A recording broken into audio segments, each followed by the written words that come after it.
Isang makabuluhang araw ang naranasan ng mga mag-aaral ng Pudok East Elementary School sa Barangay Pudok East, Tagudin, Ilocos Sur matapos magsagawa ng gift-giving at Nutri Event Program.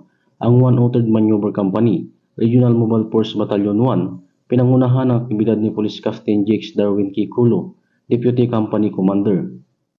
Sa naturang programa na mahagi ang mga kapulisan ng school supply at hygiene kit at nagsagawa na rin ng feeding program upang masuportahan ang kalusugan at nutrisyon ng mga bata.